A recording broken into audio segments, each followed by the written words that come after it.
आइए, मैं आपको दिखाता हूँ कि अफ़िनिटी डिज़ाइनर में आप कितनी आसानी से मॉकअप बना सकते हैं। तो सबसे पहले हम टेम्पलेट का उपयोग करके एक नई मॉकअप फ़ाइल बना लेते हैं।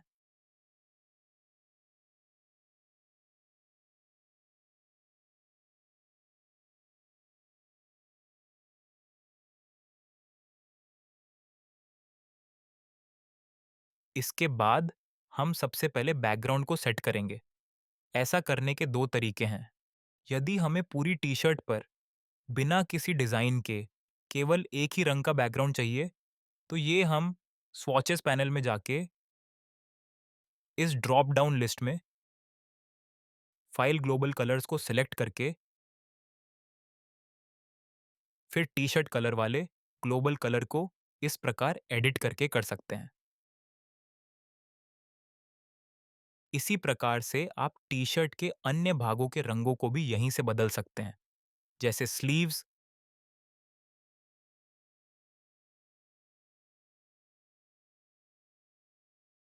कॉलर,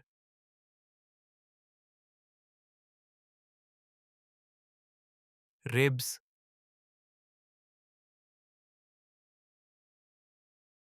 आदि।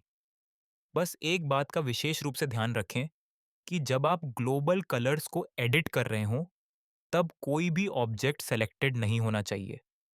इसे सुनिश्चित करने के लिए आप सेलेक्ट मेन्यू पर जाके डीसेलेक्ट पर क्लिक कर सकते हैं।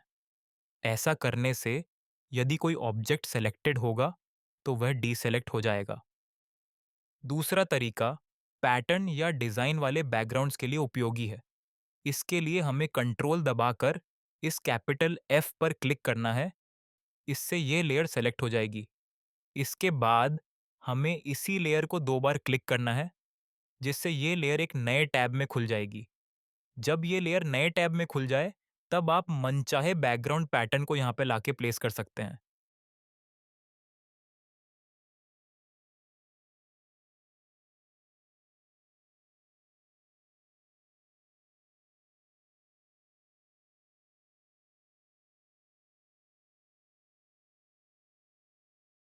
इसके बाद बैकग्राउंड पैटर्न के कोने आर्टबोर्ड के कोनों से मिला दीजिए। अब आप अपने मेन डॉक्यूमेंट वाले टैब पर जाकर पाएंगे कि पैटर्न सेट हो चुका है। अब स्लीव्स पर भी इसी प्रकार का पैटर्न सेट करने के लिए आपको स्लीव वाले आर्ट बोर्ड पर जाके क्लिक करना है।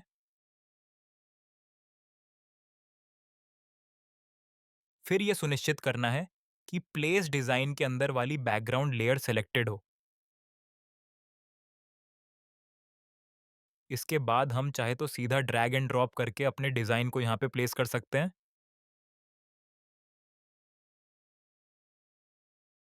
या फिर इस तरह से हम प्लेस टूल का उपयोग करके भी अपने डिजाइन को प्लेस कर सकते हैं।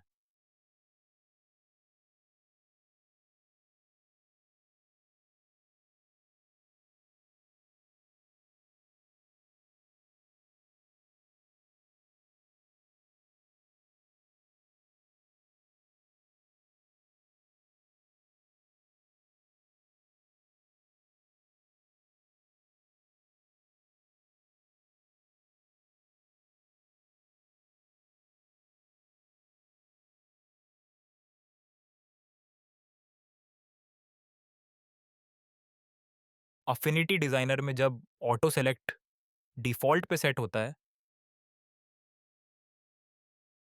तब हम जब भी किसी ऑब्जेक्ट पे क्लिक करते हैं, तो जिस ग्रुप या ऑब्जेक्ट में वो ऑब्जेक्ट नेस्टेड होता है, उसका सबसे बाहर वाला ग्रुप या ऑब्जेक्ट सेलेक्ट होता है। उदाहरण के लिए जब मैं बैक वाले आर्ट बोर्ड पे क्लिक करता हूँ, तब उसके अंदर सबसे ऊपर बैक डिज़ाइन वाला सिंबल ऑब्जेक्ट सेलेक्ट होता है।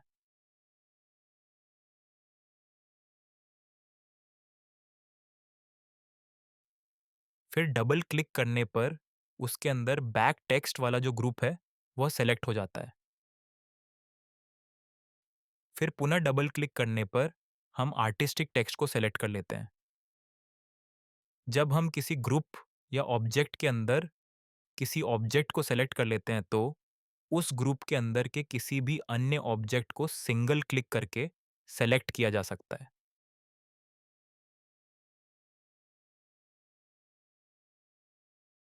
ये तब तक किया जा सकता है जब तक कि हम उस ग्रुप को डीसेलेक्ट करके उससे बाहर नहीं आ जाते।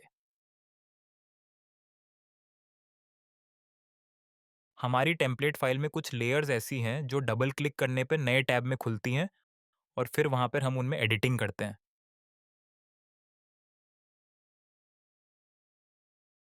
पर कुछ लेयर्स को हम डायरेक्टली एडिट कर सकते हैं, जैसे कि ये टेक्स्ट लेयर्स।